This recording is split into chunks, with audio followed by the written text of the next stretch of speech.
Welcome everyone to the Q&A session for our upcoming course, Becoming Shakti, the 9-week journey to awaken your inner goddess. I'm Lisa Bonise, and I'm really looking forward to this Q&A conversation for the Shift Network, where we'll explore the teachings of Raja Choudhury and address questions about his upcoming 9-week course, Becoming Shakti, which begins Tuesday, March 3rd. And a little later, I'll explain how you can participate in the course, even if you can't attend the live sessions. But first, I want to introduce our guest. Raja Choudhury is an award-winning documentary filmmaker, TED speaker, and spiritual teacher who aims to disrupt human consciousness and awaken each of us to our true evolutionary potential, using his deep knowledge of Kundalini Shakti, Tantra, and Indian wisdom. Raja's own shift occurred in 2006 when, while a creative director in New York, he underwent a life-changing Kundalini awakening that rewired his system and opened up a new universe for him.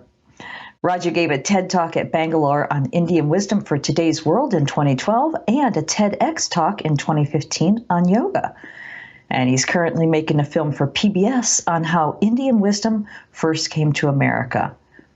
In just a few minutes, we're going to open up for your questions, but first, I want to welcome Raja, who's going to begin our session by leading us in an opening invocation. Welcome, Raja. It's great to see you today. Namaha Shri Matri Namaha. May the divine grace of the Mother fill your lives with bliss. Let us just sit for a second and imagine the cosmic Mother coming into us. As Shiva and Shakti, the dance of the cosmic Mother. Shakti coming into us through the top of our heads, like 2 feet dancing above my head, and pouring bliss and amrit and the nectar of immortality into me. Just visualize that while I chant with you. Aim Hrim Shrim Aim Kleem So Hamsa Shiva Soham Sakafrim Hasakshamalavariyom Hasom Sahakshamalavarya Im Saho Sarupena Rupana Hetave Shagunave Shri Annapurnamba Saita Shri Amritanandanatha Shri Guru Shri Padukam Pujayami Tarpayami Namaha. Ha is the sound of the consciousness pouring into me. Hreem. And Shreem is the sound of all this energy dissolving back into consciousness. And when I do the dance between Ha and Sa, I create this dance between my body and that vast infinite consciousness of the whole universe. And I ask all the gurus and all the teachers that have come before to take us on this path to awakening. Namaha. Namaha. Thank you, Raja. And I want to let everybody know that if you take enough of Raja's courses, you're going to be able to chant that along with him, which is quite an accomplishment. So we have the rest of our time together to dive into your questions for Raja as we prepare for his upcoming course, Becoming Shakti, which begins Tuesday, March 3rd. And if you want to check out the website and learn more about the 9-week course, you can visit innergoddesscourse.com to see the full description. So let's go ahead and dive in with some questions. If you have a question for Raja, just go ahead and type it in. I'll be happy to read them aloud. And in the meantime, we've got some questions already gathered. Let me start with a really foundational one. Ray wants to know, what or who is Shakti? So I want you to imagine that the entire universe is a dance between consciousness and energy, a dance between that dark energy that seems to lie in everything, everywhere. This 96% of the visible universe is this dark matter, dark energy, and the visible universe, which seems to be full of waves and particles and energy and gyration and movement. Now, these 2 aspects in the tantric tradition are called Shiva and Shakti. Shiva represents the male principle, which is consciousness, the passive male principle that can't really create anything, but can contribute consciousness, can contribute a seed, can contribute a linga.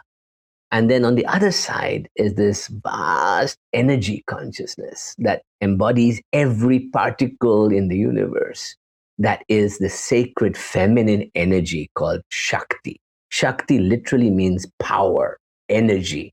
And just imagine that this embodied consciousness that is in every galaxy, every star, every planet, every solar system, every living being, every cell of my body is an encoded secret message of how to reconnect back to who I really am, this divine conscious being.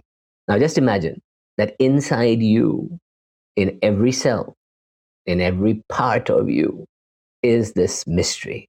And if you can learn to awaken it and become it, you connect back to the source and you experience that dance of the universe. And once we find an alignment between that dance of the universe and myself in my body, this dance of Shakti and Shiva becomes the cosmic union dance. And that is the power of Shiva and Shakti. So when you awaken Shakti, you're awakening the greatest, deepest potential in every part of you by aligning it to the source Shakti that's dancing in the universe. All right, thank you. That's a great place to start today. Now, I want to address the most frequently asked question from all the people who are sending in, and a lot of people are asking, they've taken your courses before. So they're wondering, what's different about this one? If they've already taken another class, should they go ahead? And there are also people who've never taken any of your courses, and they want to know, is this appropriate for a beginner? So both ends of the spectrum are asking. You know, our focus in the last 2 years has been on awakening one major aspect of Shakti, which is called the Kundalini, which is this coiled up energy that sits at the base of your spine and is the potential Shakti that change everything. But there's Shakti in many other ways in my being. And this course is more of an intermediate course for those who have done beginner work with me, like awakening your Kundalini or opening your third eye.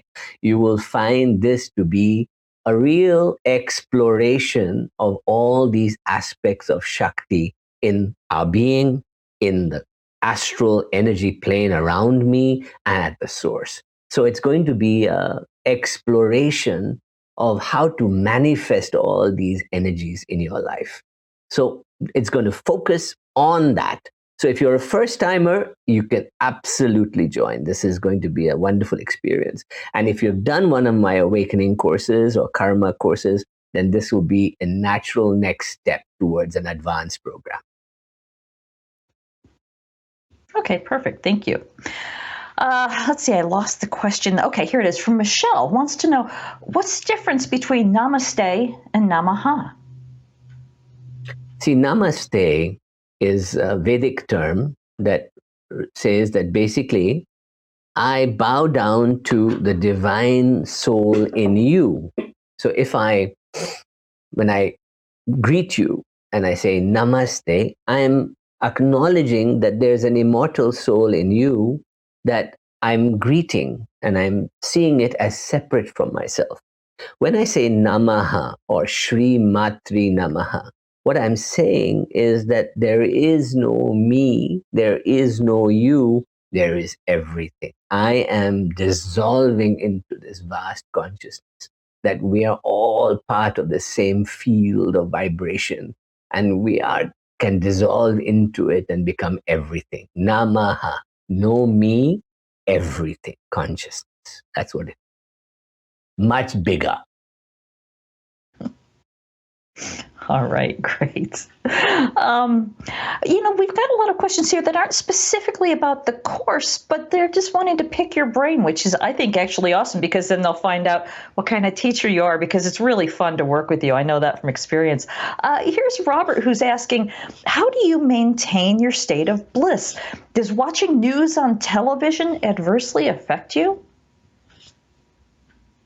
Well, it's not, I mean, you have to remember that Shaktiism comes out of Tantra. Even though the goddess has been worshipped in India and all over the world for thousands of years, the ideas of Shakti are come out of the tantric dialogues that happened in about 5th and 6th century India, where people were challenging the norms of the priesthood and of organized religion and saying, why can't everybody have access to this direct connection to the divine? Why can't I experience it directly? And the whole key was that when this happens, you were challenging not only the structure of the system, but you were allowing people to directly experience divinity for themselves through a teacher or through mantra or through yantra or through different techniques. And what happens is that the what was the second part of the question? Sorry, just remind me. Just how do you watch the news without it negatively affecting you? So, if you awaken this energy in you, what happens is that you become a very centered being in your heart, along the spinal cord, along this kind of divine axis. And in a sense, you begin to connect to a non dual state of Shiva Shakti, of this union, of this vast union. And what that does for you is it allows you to take on a witness perspective, an observer. You become an observer not only of the world, but your own reaction to the world. You become an observer of where in your body are you responding from? Where is the anger coming from? Where is the frustration coming from? Where is the anxiety coming from? So, what this does is it tunes you not only to balancing the ego along the spinal cord and to let that go through your kind of animal nature, your human nature, and your spiritual nature, but it balances the dualities in your life and the polarities of gender, of politics, of extremes. So when you look at the world as a Shakti, you actually center yourself. And in that center, you become an observer. And when you act from that point of observation, you actually do justice, you actually do compassion, you do kindness, you become a better human being. So, what happens when the world is going on is that you realize in your center that the swings between joy and misery, between happiness and kind of unhappiness and sorrow, between pain and pleasure, are just swings of an energy and a frequency and a vibration. And when you realize that these Shaktis can govern both the positive and the negative, you begin to realize that the center is where you begin to live. And you then act from that center. So you will see everything in that objective, detached way, and then do justice in the right way from that point in the heart. Okay. You've actually sort of answered the next question, but let's go off on that path. This is Elle who wants to know, when working with the goddess, how is it best to physically embody her energy so we can create with the ease of inspired action or divine guidance? Well, if we go back to the fundamental concept I talked about at the beginning, which is that Shakti is the source vibrating energy of the whole universe. And it's the same energy that's inside me in every particle and energy field and nadis and all these energy systems in me. What you realize is that we call it the three bodies of the goddess, sharirs, the stula, the body, the sukshma, the astral body, and the para, the source body, the causal body. Now, if you actually awaken the physical body, something turns on in the spiritual realm and something turns on in the causal realm. Now, if the goddess comes down as it comes from that first emanation, which we call the Om, then what happens is that the beginning of that emanation from that source sound is a vibration that begins to form galaxies and universes and beings and all that. And that first sound is called Vak, or the mantra. So the entire universe is created by mantra. Then that mantra comes from this goddess called Saraswati, which is the Vak Vadini, the eloquent singer of songs. She sings the universe into being. And when it sings the universe into being, it comes into me like a river of consciousness. So, and it sits right through my entire energy system. So even though I might have all these energy divinities in me, they're actually one energy coming into me and becoming multiple avatars of that same energy. So if I invoke Saraswati, I'm bringing it in consciousness into me. If I invoke Mahalakshmi, I'm opening my heart to compassion and living in the world and abundance.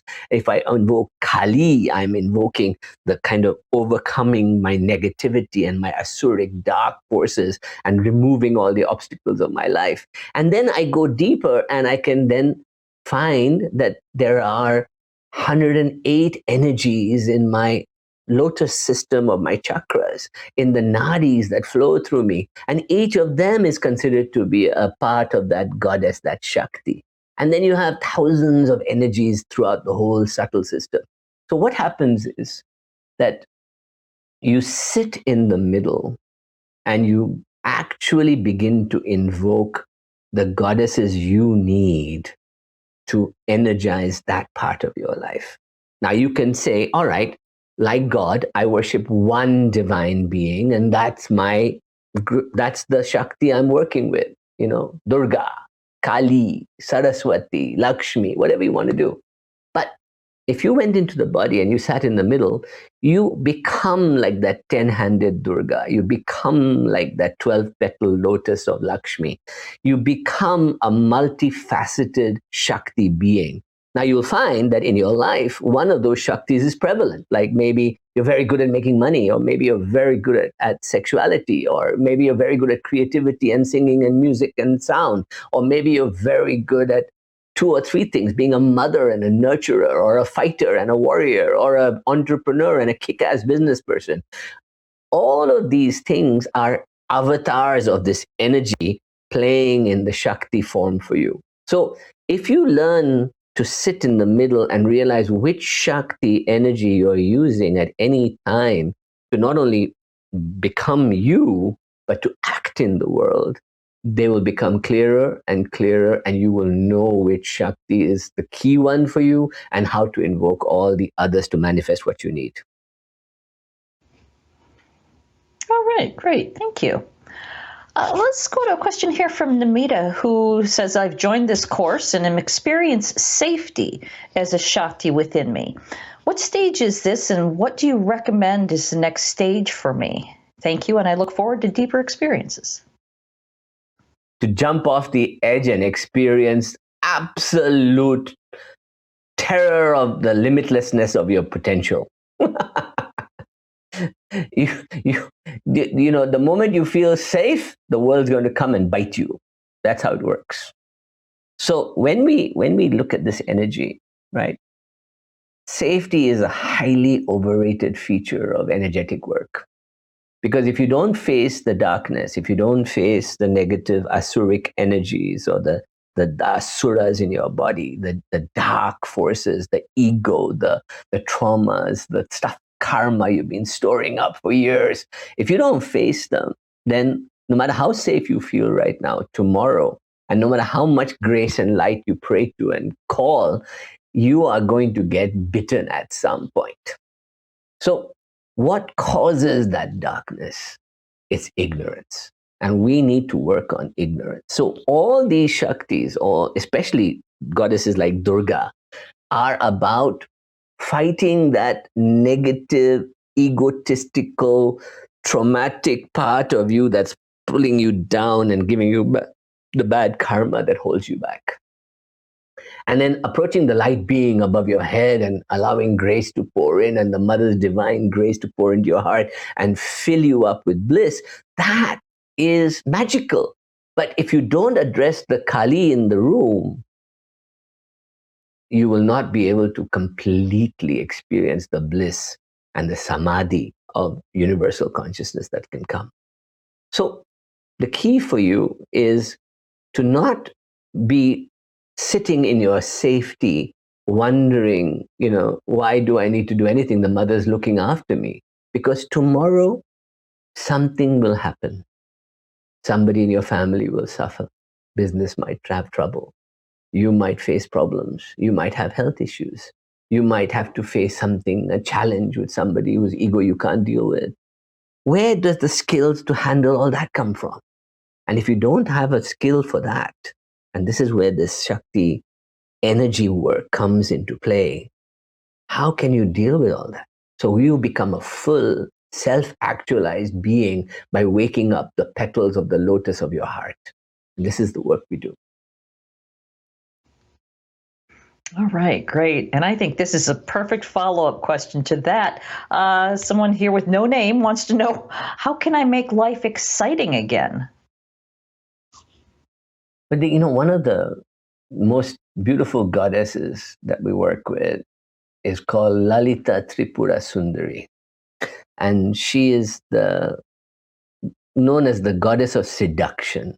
Basically, she sits above your head and she shoots arrows of flowers into your life to arouse desire.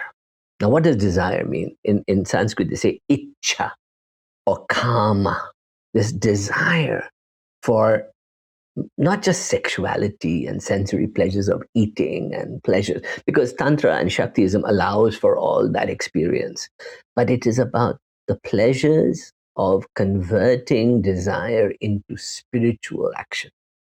So what happens is that if you invoke these energies, they start to stir in different parts of your body.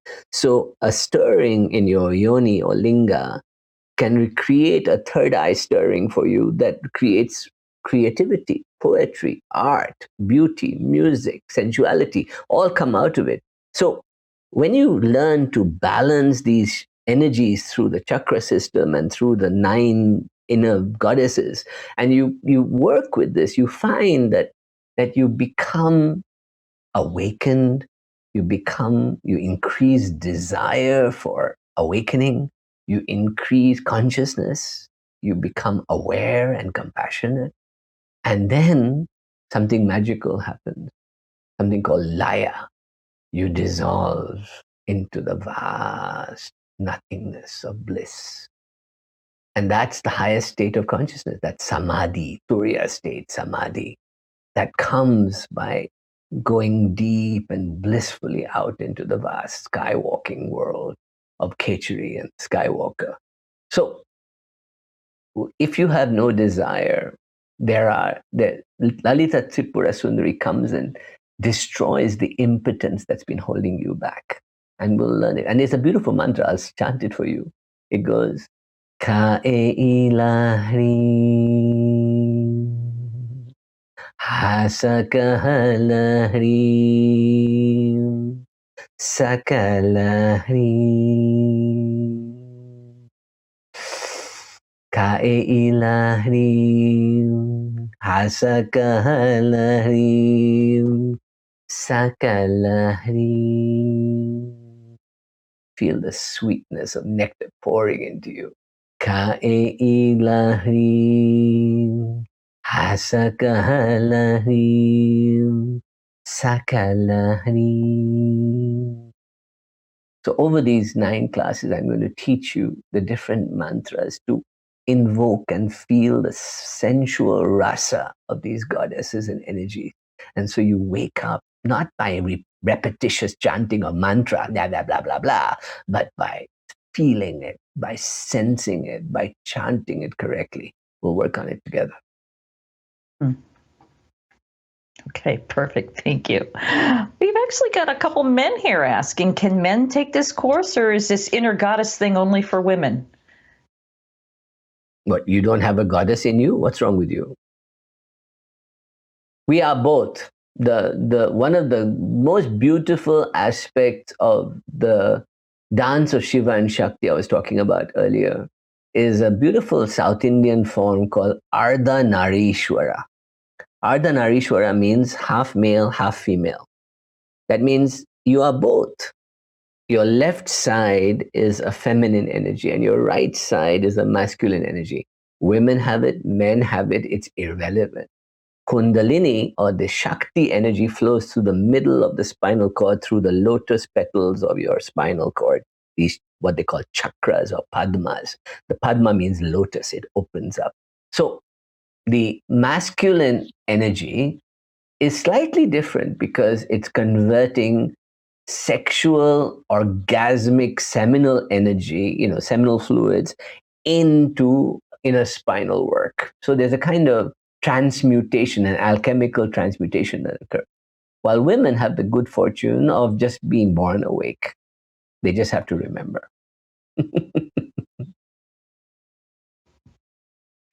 All right. That's good to know. Faye wants to know which, if any, Shakti's goddesses are associated with dreaming and the dream state.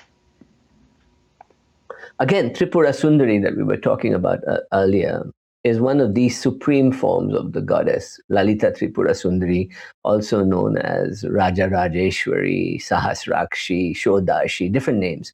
And Tripura Sundari means the goddess of the three cities, of the three states of consciousness.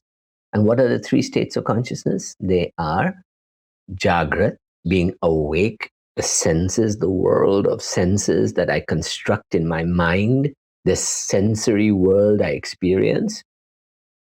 Swapna, the world of dreaming and fantasy, of dreaming in my sleep or even dreaming when awake about the future, about the past, about alternative realities.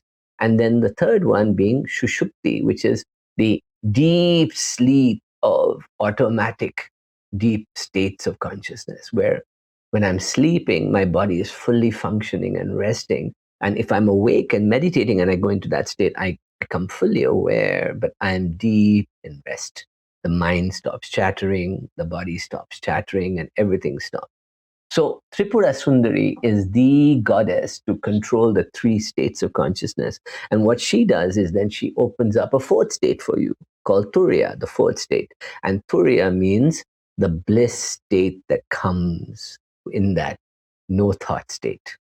And that's when you experience the dance of Shiva and Shakti. So we're going to explore that with Tripura Sundari. All right. Well, if you're just joining us, we're here with Raja Choudhury, learning about his upcoming course, Becoming Shakti, which begins Tuesday, March 3rd, and you can log on to innergoddesscourse.com for all the details and to register. So let's get back into the questions. They're pouring in. Here is one that says, which goddess will guide me or help me to develop my inner voice and my power for healing others? So there are two aspects to this. They are what are called the Shri Vidya or Shri goddesses, the goddesses of light and grace and the in-between world, the kind of Akasha, the astral world that come and help us from outside. And then there are the goddesses inside our body that are called the Mahavidyas, the Kalis, that live in the darkness but can transmute things for you. And the goddess of creativity and sound and writing and music is, on the Shri side, is Mahasaraswati, which is, there's this beautiful mantra we do to Saraswati, which is, I'm Vada Vada Vakvadini Swaha. I'm Vada Vada Vakvadini Swaha. I'm Vada Vada Vakvadini Swaha. I'm Vada Vada Vakvadini Swaha. I'm Vada Vada Vakvadini Swaha. Then Manipura. I'm Vada Vada Vakvadini Swaha. Yoni. Alinga. I'm Vada Vada Vakvadini Swaha. And then the Muladhara. I'm Vada Vada Vakvadini Swaha. Vakvadini means the eloquent singer of songs and beauty and words and poetry and writing. I'm is the flow of consciousness down me. And Vada Vada means the beautiful, graceful sound that comes in. So every time I think of grace and beauty and I want to express that, the single sound you use is Aim. And she has two forms, this goddess. One is Maha Saraswati, which is the divine creator of the universe, the designer, the artist that made everything. And the other is called Matangi, which is the goddess of the throat. And here she sits, and she is the tantric Kali, the dark Saraswati, who inside your body creates beautiful things. So you can do it from both ways. And that also creates sexuality and creativity all start coming into being for you. Okay, great. Well, then let's talk about which goddess would Felicia pray to for fertility? Oh, again, that goes to Tripura Sundari. Actually, you see, let me explain one thing. The inner goddesses are called the Dash Mahavidyas, the 10 Kalis. And they include Kali, Tara, Tripura Sundari, Baglamukhi, Matangi, Kamla, Mahalakshmi, all the different goddesses of Chinamista, Dhumavati, all these goddesses. And each one of them controls an inner clearance for you. So if I meditated on Bhairavi, Bhairavi sits at the Mooladhara. She is the other name for Kundalini. She sits coiled up at the base of my spine. And if I want to create a sexual energy, I meditate on Bhairavi or Tara. If I want to become a mother, I invoke Tara. She sits at my navel and nurtures my umbilical cord. And she's also Durga or Chandi. So you have anything to do with the lower three chakras that stimulate your sexuality, that stimulate your navel, that stimulate your Mooladhara.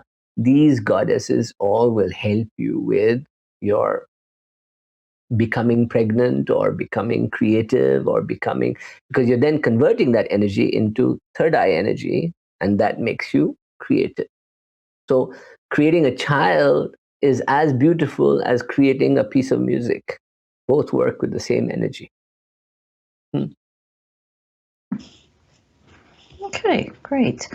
So let's take a little turn here. Can people with a Christian background benefit from the use of mantras? And is there any relationship between Mother Mary or the saints and the goddesses that you talk about?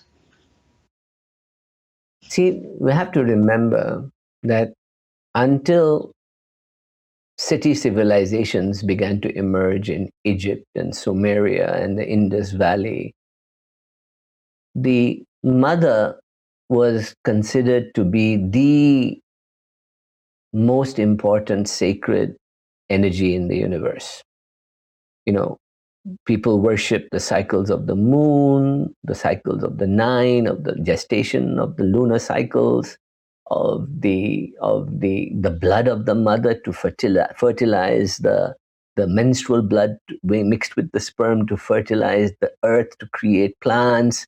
The mother was a key, nurturing force of the large. So if you look around from Malta to Turkey, 7,000 BC, 10,000 BC, you see large-breasted, large vagina artifacts. India, Kamakya, that represent the mother as fertility, the mother as protector, the mother as destroyer, and these were prevalent throughout ancient societies.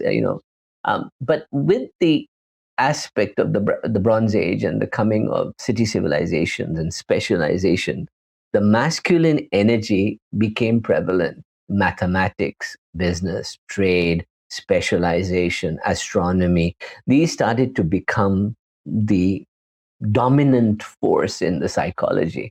And so what happened was that the understanding of the sacred feminine had to be suppressed and distributed into the masculine religions that came about. So when you look at Jesus, for example, there is a clear connection between the Holy Spirit and the Divine Mother, because it relates to Venus, it relates to and Venus has always been the portal to the sacred feminine goddess, the five-pointed journey of the star. And when you look at it throughout the world, whether it's Lilith or Lalita, the sacred feminine got suppressed and crushed for hundreds and thousands of years for the last, and only got started getting revived in places like India and in secret sects in Hermeticism and Gnosticism and areas of Kabbalah and things like that later, because it was always crushed. The witchcraft was considered, witchcraft, it was considered dark magic, it was considered lunar and weak and not solar and strong. And this destroyed the nature of our balance with the earth, with ourselves, with our communities. And so the revival of the sacred feminine that occurred in India with the birth of Shaktiism in the 6th century onwards really brought a whole new language back into things. But even that became controlled by men. So only in the last 100 years are we beginning to see the return of the Shakti goddess in women, the return of from Neo-Tantra in the West to Sri Vidya and Mahavidya and Kali becoming more popular because, but in India, people still worship the sacred feminine, but it's always seen as secondary to the masculine. So, yes, it is the same energy. And if you are Christian, if you are Jewish, if you are Muslim, it doesn't matter, because we are dealing with the body as a sacred temple of energy.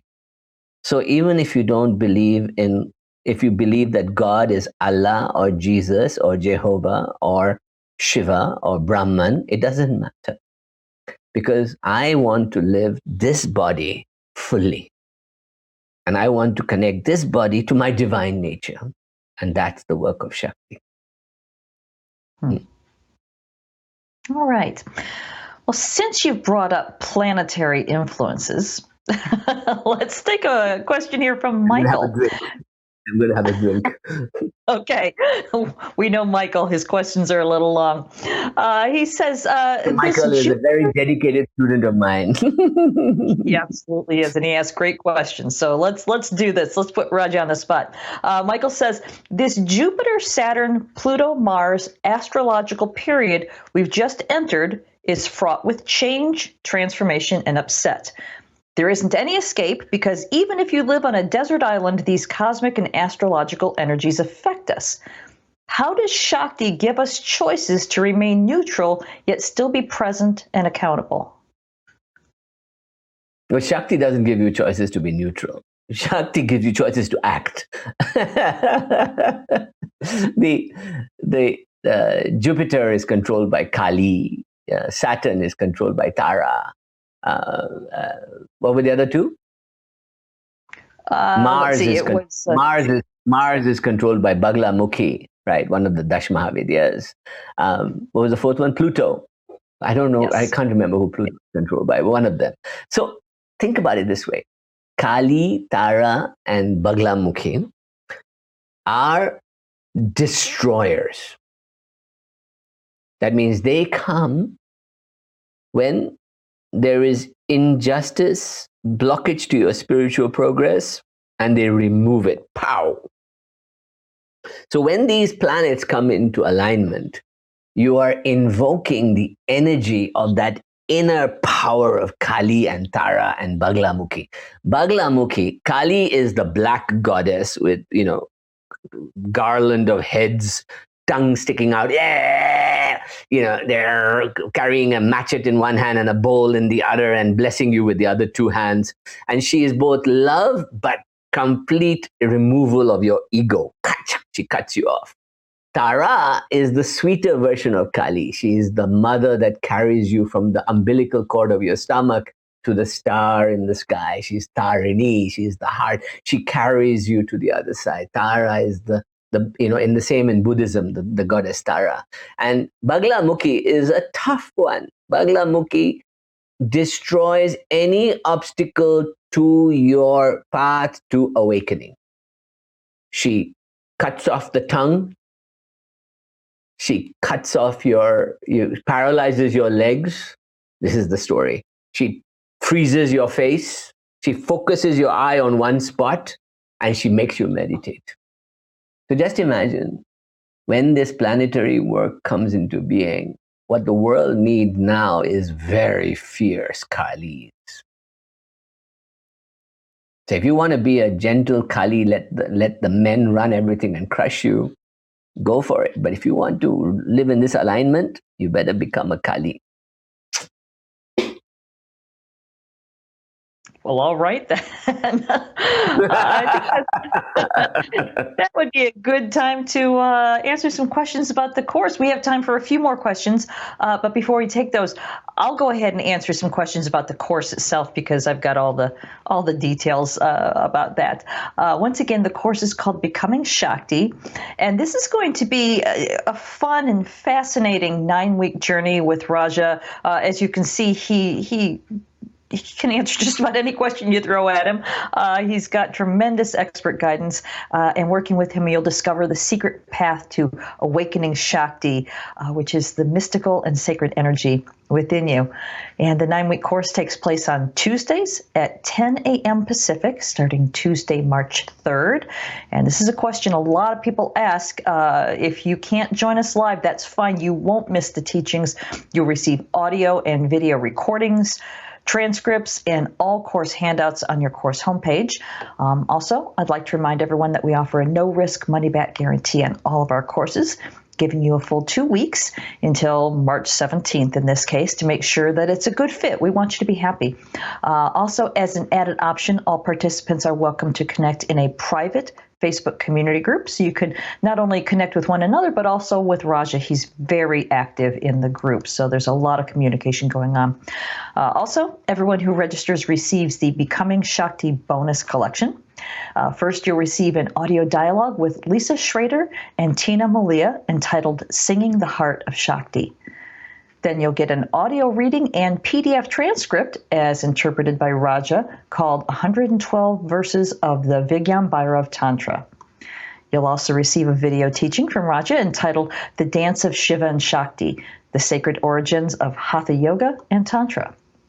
And when you register by midnight Pacific, on Tuesday, February 25th, you'll receive this extra gift, and that is the top 5 sessions from the Awaken Your Kundalini Summit. So, Raja, before we get back into questions, this is a new course for you. What are you most looking forward to sharing in this one? You know, because I've taught the advanced Kundalini course twice now, and the stories about the god of our Shakti are fascinating because they are metaphors of how we live our lives, whether it's Durga coming and removing 9 aspects of our ego, or whether it is Saraswati coming and kind of creating worlds and allowing you to dance, or whether it is Tripura Sundari removing your impotence, and whether it is Adi Shakti being summoned into the world and then being destroyed by man and then cutting herself up into 50 pieces and forming Shakti Pitams everywhere around India and in your body, or whether it is Kundalini that sits coiled up secretly in your body, waiting to be awakened, and only the few can discover her. So all these stories are wonderful, but there's 3 parts to it. One is a story. The other is a practice or a ritual called the kaula. And the third is a bij, inner mantra, yantra, mudra that helps you connect to that energy. And I will be showing you all 3 of these things and initiating you into that through the course. So what I'm looking forward to is to paint a mosaic picture for you of what Shakti means, unfold it for you in diagrams, and maybe we can start a diagram at the beginning, and by the end of it, you've drawn your own mandala, your own yantra. And we will discover the Sri Yantra and how to create, I've got a copy of the Sri Yantra here, which is the sacred geometry of the cosmos, is seen as the mother's womb. And there in the middle is the mother's, is the womb of the mother right in the center there, right there. And there is the center. And you're kind of going from your outer world into that inner world and that whole journey. And I'm going to take you on these journeys. And what I want to do with you is to let you decide which ones resonate most with you, but also how to work with all of them. And then you'll be able to go deeper with me later. But right now, this is a great way to get to know them, so that all the misconceptions and the mythologies are cleared up and understood very nicely. And I think that's, if I can give you any gift, it'll be both the story, the experience, and the practices. All right, perfect. Thank you. Let's get back to the questions here. We've got a question from Karen who says, is it important to set an intention before each teaching, each mantra, so our awareness is leading us and not our ego? See, like yoga, you see, yoga and Shakti are two different paths to the same truth, right? The whole purpose of yoga, according to Patanjali, is to still the mind stuff so that we go to a tranquility, a kind of samyama, a state of dhyana, and that releases a kind of bliss consciousness of the transcendental state of my real being, of like in Vedanta. But in Tantra and in Shakti in particular, I can see the body as the same thing, is to wake up different powers and energies in me. But I must first go to a stillness from which that goddess can come into my being. Now, one of the key way in the Kaula tradition is to practice mantra. That means by chanting a mantra, it's not to wish fulfillment alone, because that's called a sankalpa. That's a wish fulfillment. It is to go to a zero state of mind until that being comes into your life. Now, what happens then is a very strange relationship occurs then. Is that while you might have a desire at the beginning, that's a wish or abundance or whatever, what she gives you will be unique to you and may surprise you. You will, and yes, you will develop siddhis. You will develop, there are 8 yoginis that give you superpowers, you know, you can, there's what they call siddhis. They come with these goddess energies. You become clairvoyant, clairaudient, you become sentient, you become, highly tuned. You can visualize yourself at the atomic level. You can go down to the cellular quantum level. You can go as big as the universe and imagine yourself transcending everything. There are states and states. You feel light as a feather, so you almost levitate, and maybe you can levitate. But these are gifts of that stillness that come by working with the goddess energy to come to a stillness. So wish fulfillment, what is called samyama, occurs in samyama, which is the state of tranquility of no mind, from which then you manifest a new reality. So while you might try and make a wish and then chant Shreem, it does work. Shreem, Shreem. Shreem is the wish fulfillment mantra. Shreem. But if you don't go empty and you don't surrender to the grace, then manifestation will be little spurts and never a big one. So you're going to learn to empty ourselves in order to manifest completely. All right, that sounds awesome. I mentioned this before. Most of the questions here aren't even about the course itself, but these are really good examples of how Roger really communicates during the classes. He does breakout groups. He's very interactive. So if you've got questions for him, you can throw them at him. 9 times out of 10 is a great answer. Well, actually, no, 10 times out of 10. I shouldn't say that. So here's a question here from Tanya, who says, if you ascended once and made an error and fell, can you ascend again? And why is it so much harder to do the second time? Well, the question is that, do you really fall at all? One of the verses in the Vigyan Bhairav Tantra, which is the dialogue between Shiva and Shakti, says that there is no pure or impure. There is no good or evil. There is no ascension or descension. We all come out of the same consciousness. It is we with our filters and karma that judge these things. The true Kaula Tantric Shakti practitioner says that nothing you do will not be forgiven or loved by the mother, the divine Shakti. She is the eternal loving mother. That means you, at your highest level of consciousness, are her. And if you are her in that observant mother of the sacred universe womb that we live in, and she comes into you, can a mother judge a child? The mother just loves you unconditionally, no matter what you do. So there is no descent and there is no ascension. There is surrender. And the secret to Shakti is to surrender. And I'll teach you that. All right. Perfect. Thank you. Let's take a question here from Lily, who wants to know, how do I break through this wall in front of me? It feels like a curse was put over me. So one of the things I teach, and we'll do it in this course also, is we'll do what is called the Chandi path, or the Chamundaya path, or the Durga path.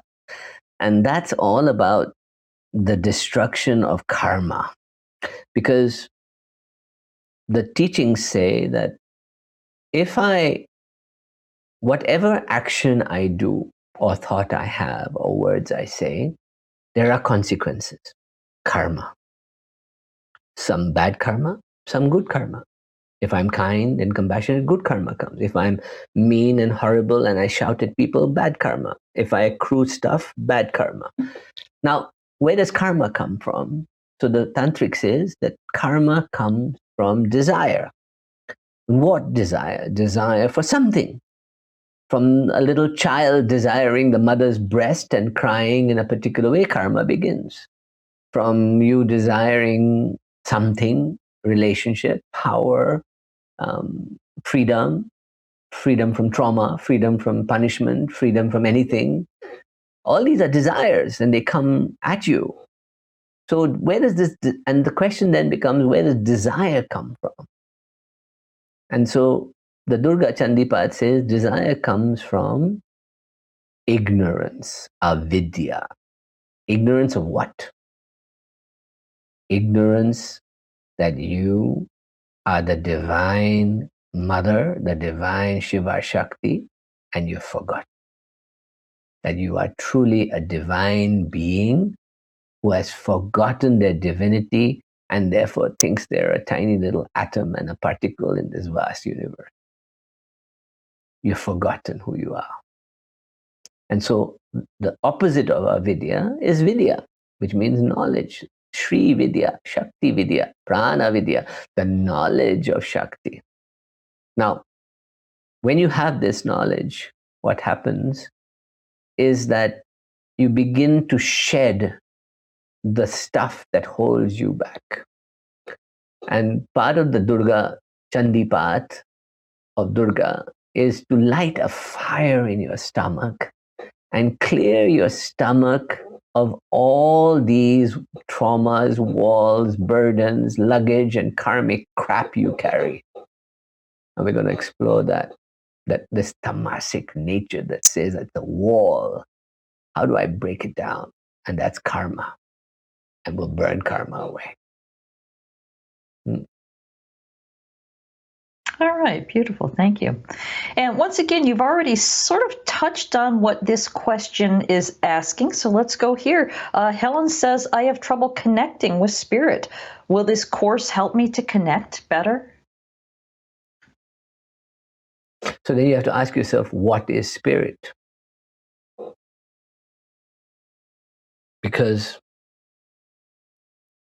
the tantrics go even further than that. They say that I get caught up in my body And then I can project my mind to a certain degree outwards into the akasha, into the astral body. And if I'm open, if I turn on a switch inside me, a switch turns on outside me, what I think is outside me, a perceptual outside me, which is really inside me. And that switch begins to open the door for intelligence to communicate with me. Now, what is that intelligence? That intelligence is me vibrating at a higher frequency than I was before. So let's say at my very basic level, I'm vibrating at the earth frequency at my Muladhara. If I get to the throat, I'm in akasha, in space. And maybe if I go beyond that, I'm in the spiritual realm, the akasha. Now, if I can get to the akasha, intelligence comes to me in one of three ways, and we'll look at this. It comes to me as sound, it comes to me as light or form, and then rupa, and it comes to me as feeling.